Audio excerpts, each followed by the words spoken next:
So because the Profit review did pretty well comparatively, I figured let's do this again, and this time we're going to be talking about the new reissued Multimach CCX. What is it? The Multimach is a 900 RPM lightweight SMG that does kinetic damage from Iron Banner.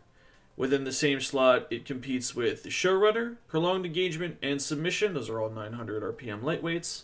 The Showrunner is focusable at the ritual table in the helm as recovered red war weapons if you have Witch's Engrams to spend.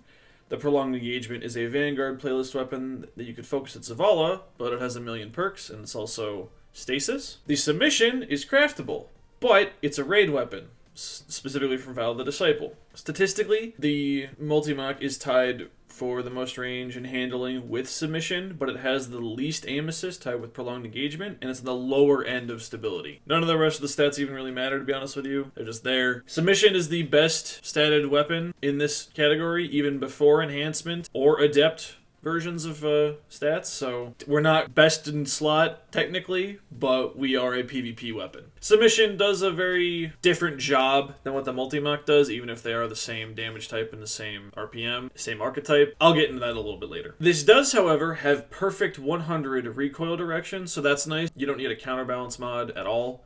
It'll be perfect straight up and down recoil. Real easy to keep on target. So let's talk perks. In column 3, you can get Attrition Orbs, Dynamic Sway Reduction, Iron Gaze, Rangefinder, Moving Target, and Under Over. You're kind of down to 2 options here if you want anything. I personally would prefer Dynamic Sway Reduction or Moving Target.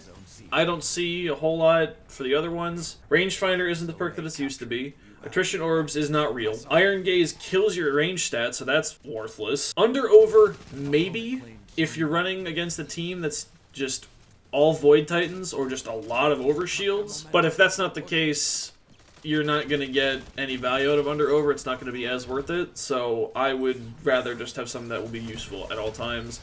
Dynamic Sway Reduction and Moving Target are those perks. Column 4, you can get Frenzy, Iron Reach, Kill Clip, Kinetic Tremors, Tap the Trigger, and Target Lock. I'm thinking either Kill Clip or Tap the Trigger. Target Lock kicks in just in time to take a single bullet off of your time to kill, and since this is a 900 RPM, it's not that much of an effect, and it requires you to be perfect accuracy to the head at all times, which you're not necessarily going to be able to do. I don't think you're getting as much value out of Target Lock as you could a different perk. Iron Reach kills your stability, and now that stability is a stat that matters, that's really, really bad. Kinetic Tremors might as well not be real. Frenzy's activation requirement is essentially a long engagement, and this gun does not do well in long engagements. You really want to get in, get the fuck out, or get in and kill the guy and then die.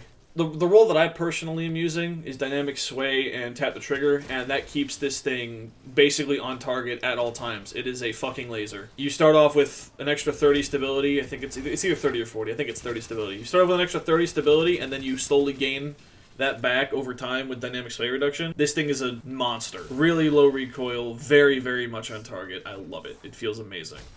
And they're perks that will always be active, always be helping you. I know that Dynamic Sway for a little bit, people didn't really like it, or because they weren't playing on controller, or they didn't feel the adjustments, or for whatever reason. I don't know. I've always loved Dynamic Sway. Then again, I am also a exclusively controller player, so maybe that's the case, but Dynamic Sway Reduction in column 3, Tap the Trigger in column 4. Perfect laser. That being said, if I had a roll with Kill Clip, I'd probably enjoy it. The problem is that this gun doesn't really seem to be suited for 6s, it's more suited for 3s. So, Kill Clip is great in 6s because you're kill chain, you're just going to keep going and going and going. But the way that people are playing right now in 6s, you're not going to... You'll still find value in Kill Clip, like you're 1v2ing, you get that first guy because he melts instantly, and then you turn with the really, really high reload speed this weapon has, and destroy him. You could definitely make an argument for Kill Clip. I prefer neutral perks on this kind of weapon, just something that I can use to get the first kill, and then I'll use the rest of my kit for the rest of it, or I'll just die. Thoughts on the weapon itself. This gun is really not meant to fight at range, and I absolutely love that. This is a very much get the fuck in there, bullet hose that guy's face off, and hope you have an exit strategy on hand because you will not have the HP to fight all of his friends. You will take some damage and it will be a nightmare. But if you're really good at moving around, if you're really good at positioning, you can get those first kills. You can start off an engagement on the right foot really, really well, and it's so much fun.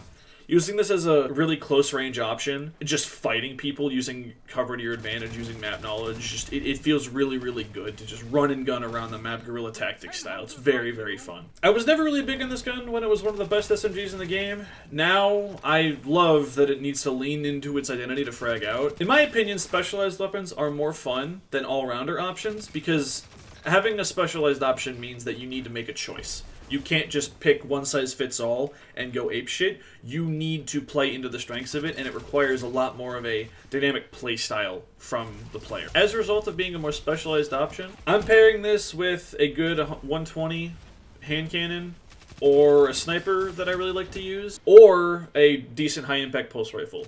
Leaning into the fact that this weapon is a close-range monster means that I can't fight at extended ranges, so having something that can cover either really far away or mid to long range, just perfect. Because this is close range to nothing. This is close range or nothing, so you need something that can cover those other range options. As a result, actually, I'm not an Arc Hunter player. I don't like playing Arc subclasses.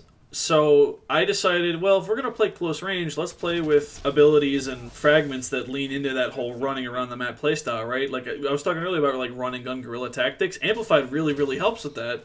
I gave Arc Hunter a shot for the first time in a couple of seasons, and I had a fucking blast.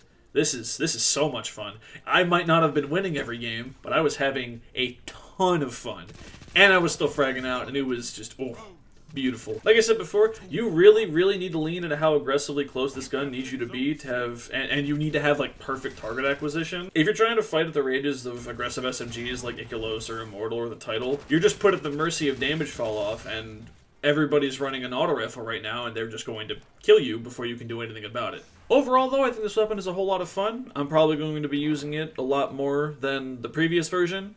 Like I said, I wasn't really big on the previous iteration of this gun, but this is just so much fun. The only other lightweight that I've really, really enjoyed is Submission, and granted, like I said, I could just run Submission, and statistically it'd be better, but Submission has Encore and Harmony, and I think that is a much more rangy way to play this archetype of SMG than the Multimach is. Multimach is like a close-range bullet hose. Submission can duel at some aggressive SMG ranges, so like I said, I prefer specialized options over all-rounders just because they make you make decisions. You need to use the map to your advantage, you need to use your map knowledge, you need to use your entire kit. I love that feeling. I don't want a gun to just play the game for me, if that makes sense. But that's just my opinion. What are you guys thinking? Is this gun fun? Is this gun bland? Is it annoying? Is there a role that I didn't list that you think is actually correct and I'm just sleeping on it? Let me know in the comments down below what you're thinking. On a side note, thank you guys for the support on these videos.